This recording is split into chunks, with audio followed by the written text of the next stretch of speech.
all Dave Dixon has done is bring professional football to New Orleans, dreamed up the Superdome, changed the face of professional tennis forever, and fathered the United States Football League. That's all he's done.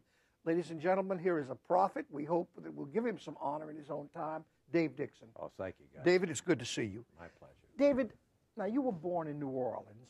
Was there any early childhood indications that you would be a conceptual man, that you would see things that other men did not see? No, I don't. Well, I sort of dispute that I see things that other men don't see, Gus, but my father spent a lot of time with me. My father died when I was a young boy. I was only 15, but he and I had spent a lot of time together. And he was a good, smart, intelligent businessman, but he was a great sports fan. And had gone to Ole Miss, had been an athlete himself. But amazingly, by the time he had lived his lifetime in New Orleans, he had become a Tulane fan and secondarily an LSU fan. We used to go to LSU games every Saturday night on the football special trains after the Tulane game in the afternoon. And incredibly, during his lifetime, Ole Miss never beat either Tulane or LSU. And the year he died, poor fella, he was a young man. In 1938, they beat both Tulane and LSU that year. Did he live to see that? No, he didn't. He died in the summer. David, you graduated from Tulane, and then you were a first lieutenant in the United States Marine Corps. Is that correct? No, I only got to be a second lieutenant. I was, and I had gone off in the middle of my junior year at Tulane, and had gone into the Marine Corps as a buck private, and got lucky and got to be eventually got to be a second lieutenant. Did the Marine Corps allow you to? One doesn't think of that in terms of free thinking. It's pretty rigid and standardized. What kind of effect did the Marine Corps have on you, if any? Oh, I don't know. I think the Marine Corps did one thing for me, Gus. It gave me, and I don't want to sound immodest in saying this, but it gave me a common touch. I like all people. I really do. And there's so many good ideas that you find from all people. And in the Marine Corps, you know, if you're an enlisted man, boy, you're in there with some awfully fine young guys and some very rough young guys. Yes. You know, and it was a great broadening experience. Very broadening, no question. In the mid-'60s, you began the quest for bringing professional football to New Orleans. And I remember one day seeing an ad in the paper that there would be a professional football exhibition in New Orleans at Tulane Stadium.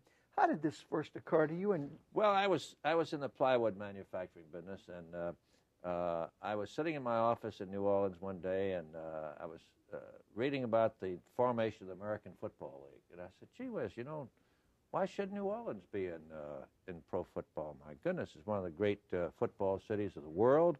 For years, Tulane was a college football attendance leader of the South, and when they de-emphasized football and lost that attendance leadership, where did it move? It didn't move to Atlanta, Georgia, or Birmingham, Alabama. It moved 80 miles up the highway to Baton Rouge, another great, South Louisiana, a great football area. So I thought, well, New Orleans should be in pro football, and I called Shep Morrison and told him that. He was then mayor. Yeah, he the was late Delaceps Morrison. Right, and I told him, and he said, oh, I know, he'd been talking about a new stadium out on the lakefront for baseball, and I said, Shep, let me tell you something. Baseball is a great game, and I'm as much a fan as you are. But I said, football is the coming great sport of America in professional sports. And New Orleans is a football town and has a fine football stadium already. If we could persuade the Tulane University people to let us use the stadium, and they've de-emphasized college football they had at that time, and maybe we could work something out. And I said, what you ought to do is appoint a committee to do this, et cetera, et cetera, et cetera. And he said, why don't you head up the committee? Well, I was startled. I had never thought of myself as heading up a committee. I really hadn't. And so I reported this. I was chatting about this with a friend of mine who was in the advertising business. Clark Salmon. Do you remember yes, sir, Clark I do Salmon? Indeed, yes. And that was the Bauer Line Agency, yes. one of the top firms in New Orleans. It is indeed. And Mr. Salmon was saying, he said, well, David, he says, you ought to do that. He says, sure. And so the next thing I knew, I told Shep, sure, I'd do it. and then Chep went off into the eventually became the ambassador to the Organization of American States or something, and Victor Skiro took over. And the next thing I knew, I was chairman of Victor Skiro's sports committee, and then I met John McKeithen, and away we went. We're going to get to that. In 1966, the NFL awarded a franchise to New Orleans and to John Mecom of Houston. Did you have anything to do with the team being named the Saints? Oh, yes, yes. We were sitting after I sold my plywood company in about 1961 or 2 or whatever. I had a little money for the first time in my life, really, and so I said, well, I'm going to take Mary and the 3 boys to Europe for 6 months and just see what happens. And we took, in fact, for the better part of a year, and we took an apartment in Paris for 6 months, and I learned a little Francais, and we were enjoying ourselves. And but I had gotten so interested in all of this before I left, and the next thing I knew, I came back home to try to get the pro football movement rolling. But while we were sitting in a restaurant in Paris, my goodness, with my mother-in-law, they start playing When the Saints Go Marching In, and I said, my God, what a name for the New Orleans football team. They said, what in the world are you talking about? And I said, well, the New Orleans Saints, it's a perfect name for a team in New Orleans. For goodness sakes, 365 days a year they're playing When the Saints Go Marching In all over that city. And I said, you'd have all that free advertising all the time. Well, they thought I was crazy, but eventually we were able to get the team named the Saints. Do you have any theory why that franchise has always been unsuccessful on the playing field, which is where it matters? Yes, I do, Gus. It's unfortunate. John Mecom Jr. is a very well-intentioned young man. But I think you really have to take a closer you have to supervise any business that large more closely. And John, living in Houston, I think, has probably kept him away from that. You know, if you're living in New Orleans and the team has just gotten wiped out the day before, and you're walking down Gravier Street or some street, boy, you better you're going to catch a little heat, just like on the rare occasions when Charlie McClendon would lose 1 or 2 games in a row. Boy, it was tough around Baton Rouge. Cost him his job. Yeah. So you're going to find ways to improve in a hurry. And the way to improve in football, the name of the game, in my judgment, is coach. If you get a good coach, you'll win. And the Saints, frankly, have never had a first-rate coach or a first-rate coach under first-rate conditions. Where the coach had pretty much of a free hand. And I think that's basically the reason for it, instability. Let's go from football to tennis. Now, the dress code in tennis upset you, and this affected tennis forever. Tell us about that. Well, I was sitting in my office in the Superdome one day. It sounds like a fairy tale. You know your entire story. Go ahead. And we were looking around for future events that we might put in the dome. And we'd gone through virtually everything, football, basketball, et cetera. We talked about dog racing momentarily, not only for a moment. But John McKeithen always kids me about that. But anyway, I said, tennis, gee whiz. I said, find out where the tennis pros are. I told my assistant, and he located them. They were in Binghamton, New York, playing one of their big tournaments of the year in Binghamton, New York. Nothing wrong with Binghamton. It's a nice town, but it's not one of America's great metropolises. So I caught a plane, went up to Binghamton, and I found them at the Binghamton Country Club. These are the greatest players in the world, and they're playing before 126 people in a country club setting. Marvelous athletes. Rod Laver at his peak was as fine an athlete as ever lived, much less a great tennis player. And so I said, gee whiz, this is ridiculous. And one thing led to another, and I was probably planning to go back to business anyway from the Dome. I'd gotten things started. And so I left the Dome, as it turned out, only briefly. But and with Lamar Hunt, we started World Championship Tennis. moving tennis from a country club sport into the major arenas of America, changing their dress code, speeding up play so that you didn't instituting the tiebreaker system so that there were no longer these terrible 18, 16, 15, 17, Were you 12, a little 14 premature matches. and ahead of yes. times on it? We sure were. Sure were. Yeah, huh? we sure were. But it eventually turned out to be very successful, and Lamar is still operating. I sold him my interest after a few months. It was too rich for my blood. Dave, how did you first think of this the Superdome, A, and B, how did you sell it to John McKeithen? And the reason I asked that second question, any governor who had undertaken such a project, in my opinion, was pretty well laying his political career and future on the line. Yeah, I think he was in hindsight and retrospect. But you know, I had told Chuck Morrison, I said, if you ever got into anything other than the availability of Tulane Stadium for Major League Baseball, for pro football, etc., the only thing that would work here really consistently and survive over the years would be an air-conditioned dome stadium. And little did I know that Houston was already planning one, or maybe it was already, I've forgotten exactly the details of it, but it was and I mentioned this to Chep, and he said, well, that's be many years down the road. Let's see what we can do at Tulane. And then I got to thinking about a dome stadium, and I saw the one over in Houston. I saw its plans, and I think I saw it rising. But anyway, it wasn't, in my judgment, designed properly. You needed to have better seating elevations. The seats needed to be better, closer to the field for football. And so I had some ideas on how this could be done. Moving the stands this way instead of circularly, and utilizing the space for conventions and trade shows, and movable stands that would move all the way across the field to set up a basketball arena and for entertainment events. And so I finally had a little model made up with an engineer friend of mine in New Orleans, and he helped me design this little model. And I was beginning to show this around town, and we had talked about, with the levee board, about the possibility of doing something. Then suddenly you had Hurricane Betsy, and that just didn't work out. Well, anyway, I finally went to see John McKeithen one day, and I described this building to him, and how it could be used for so many different things.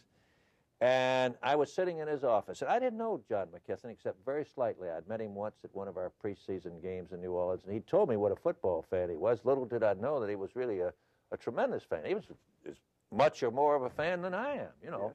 Yes. And I didn't think anybody else was that way in the world than I, other than myself. Well, football practice to him is a major event. I know it is to me too, but anyway, I didn't think other people were like me. So I'm sitting in his office, and I'm going through all these things, and I was told that he was a very valuable, personable guy, and he didn't say a word to me, Gus. He's just sitting there. And I thought, I was panicked, you know. I said, my God, I've struck out. That's right. Where have I failed? You know, and I'm trying to regenerate my enthusiasm. And finally, I just stopped, and a moment of silence followed. He says, is that it? And I said, yeah, that's it, Governor. He says, I'm going to tell you something. He says, that's the greatest building in the history of mankind. He says, I've never heard anything like that before. And he slams his hand on the desk. He says, and I almost had a heart attack. He says, my God, we'll build it. And he jumps up out of his chair, you know, and he calls his secretary in and describes. He says, Dave, describe the building to her. He calls Carlos Spade in.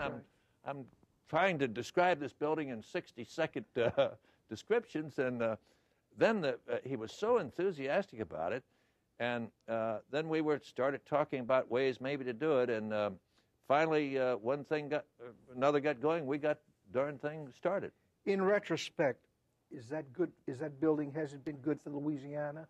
Are we ready for it? Oh, I think so, Gus. I think it's been tremendous for the state. You know, I was so embarrassed because with the cost overruns and so forth, some of those occurred, the major portion of them occurred after I left, but they would have occurred had I been there. Maybe they'd been greater, so I'm not washing my hands of it in any sense at all. What really happened was we started with a building that was going to be about a 50,000 seat stadium, 55,000 seats out in the suburbs on free land, and there were people who were going to donate land to us, and then every cost analyst, every study group that looked at it said, no, that building should be downtown, and they were absolutely correct in that respect. There's no question about it. So now we have $15 million worth of land, and so on and so forth. They made this point. It was a very valid point. They said, look, you build that building out in the suburbs, and the State Highway Department's going to have to put in $40, $50 million worth of roads to get to it. Right. And you put it downtown, you don't have any cost of roads. So I think we spent $500,000 on roads is all. But we had the $15 million of property site acquisition. And then Mr. Schwegman injected himself into it, and you know, who knows? I'm sure that he was well-intentioned, but this delayed the project 3, 4, 5 years, and we were in a period of wild inflation at that time, Gus. I think the official rate of inflation was 10 or 12%, but the real rate for construction and so forth was probably closer to 20 or 25%. And one thing and another, they just spiraled on top of each other, and next thing we knew, the darn building had gotten out of sight cost-wise. But I will say this, that it has been a great thing for the city of New Orleans. And, you know, sometimes in Louisiana we tend to forget that one city is we think of a city as a city rather than as a part of Louisiana. Well, you know, New Orleans in the metropolitan area is 30 to 40% of Louisiana. And so therefore, if it's really great for New Orleans, it's great for Louisiana. And there's no question that it's been great for New Orleans. And if one studies the sales tax revenues generated for the state of Louisiana, sure, it's been a winner all the way. And if you look at the billions of dollars of construction and the locations of major office groups and industries and so forth, certainly it's been a major winner. There's no doubt in my mind that in our times, a city doesn't qualify to be a city in our times without a major sports facility. That's just become one of the criterion for city qualifying as such. In the mid-'60s, now this is 25 years ago, you first offered the concept of another pro football league. And I thought, when I heard about it, I said, well, now this time he's wrong. And then in 1983, this concept that you began fooling with in the mid-'60s became reality. And Dave Dixon of New Orleans put together the United States Football League. What made you think that we could stand another one? Well, Gus, football is a tremendously popular sport. I think there's probably more football conversation in America than there is about any Politics. other topic. Maybe even more than politics. No. Politics number one, but football is certainly second or third or thereabouts. Anyway, in conversation. And in the middle 1960s, my thought about a new league to play in the spring originated, Gus, as a ploy to force the NFL into expansion. There was one thing that I knew about business, and that is that competition is the key word. And I figured that if the NFL looked at the possibility of competition, they would expand into probably New Orleans and Atlanta. And that's exactly what happened.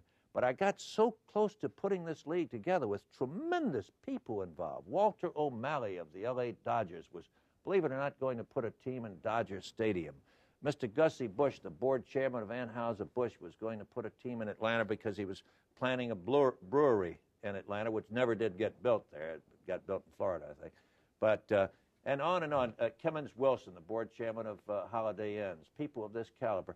We almost had this thing put together when the NFL did what I had originally planned for them to do, but which now I'm trying desperately to keep them from doing. They expanded into Atlanta and telephoned us in New Orleans and told us, keep your britches on, you'll be next. You'll be next. And so I forgot about it. I tucked it away in mothballs because I knew that particularly when ABC hooked up with the NFL in 1969, this meant that all three networks had a piece of the NFL pie.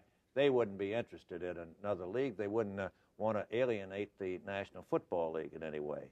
So in 1980, and I was telling Kathy Grigsby this, in 1980 I was sitting on an airplane following heart surgery, you know, 8 or 9 months earlier, and I was going up to Philadelphia and Toronto on a antique show trip.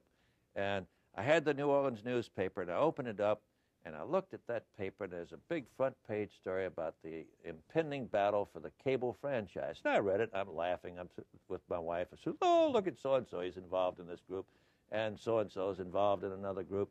And suddenly I said, gee whiz, you know, I've read this same story in other newspapers all across America. Cable has arrived as a major entity. It's a real competing force with network television. I said, that means that the United States Football League idea could fly now, because not only would we get cable television, the networks would also want it in order to keep cable from completely monopolizing it. Competition, again, is the spice of life, you see. And I said, but I know you don't want me to do anything like this. She said, it almost happened in the middle 1960s. You'll never forgive yourself if you don't try it. And so we decided to give it a roll, and sure enough, it worked out. And I think the league has had a turbulent 2 years, but it's probably going to do well. If I would have preferred to stay in the spring myself. They're moving to the fall the following year. Truthfully, Gus, if I had a great project left in my bones still, there are two things I'd like to do. One would be a Louisiana project, and the other is a national project. I watch these owners, all of whom are good men. They're solid people. They're good, solid businessmen, very intelligent, driven guys, but they just become almost transfixed by the ego trip of it. It must be intoxicating. And I say that, you know, if I were in that position, I'm sure the same thing would happen to me. But eventually they get so obsessed with themselves that they think they're almost a law unto themselves. And the way they move these franchises around, and the way they extract the last ounce of flesh from various stadium commissions and so forth, I think is disgraceful. And I really think the franchises in each city should belong to the people. So what are those last two projects? And I've got an idea in my mind how a league could belong to the people. I'm not going to divulge the details of it right now. And you had a Louisiana idea, you said. And my Louisiana Won't tell that either? Sure. No, I'll tell you that one. I'll tell you what that one is, because I'm very proud of it. Tulane and LSU. All right. At times, a little bad feelings between the two schools. Ridiculous to have bad feelings. I mean, utterly childish. So Dale Brown, Dale was being catcalled and hooted and so forth down at last year, and I was embarrassed, and after the game I went over and spoke to him, and to my amazement, about a week later I get all this paraphernalia from LSU, and another week later I get a note from him saying, look, when the season's over, why don't I come down to New Orleans and you and I talk and work up a fantastic basketball extravaganza for the Superdome. And I said, well, I just happen to have an extravaganza in mind. And when we got together, we ended up, instead of a 1 hour lunch, we had 4 hours at lunch. I said, Dale, here's what we ought to do. I said, we ought to renew the Tulane-LSU basketball series at the Superdome on Friday night, when the football game is being played on Saturday night. Great. Make it a combination ticket. Great. And only 2 weeks, you can, if you want to buy an individual ticket, if they are not all sold out 2 weeks before the games, the events, you can do so. But you know they'll be sold out, Gus. Sold. So this means 73,000, which breaks Adolf Hitler's basketball attendance record. So it'd be the world's biggest crowd for basketball, LSU against Tulane. That's Friday night. Friday all day long in New Orleans, we would have, we'd tie up every golf course in town, have a Tulane-LSU golf match of fans, friends, alumni, students, faculty. How can you get mad at a guy if you're playing golf with him, for goodness sakes? Saturday morning, we would have a 10K race. We think we could get 15 to 20,000 people in a 10K race of LSU versus Tulane. I told the Tulane president that what he should do is he should award honorary degrees to Mary Decker and Alberto Salazar and make them their entrance in the thing. And I said, I bet you LSU will top you on that. David, and that's the type of thing that's fun. We've just had the stimulating pleasure of spending 28 minutes with David Dixon. You may agree with him or disagree with him, but one thing does not bear any right for argument or debate. He has changed your world and your life. And David, it's been a pleasure. You are a prophet and a seer, and there's something frightening about your predictions. They do happen. Well, thank you. Thank you so much, Thank you very much.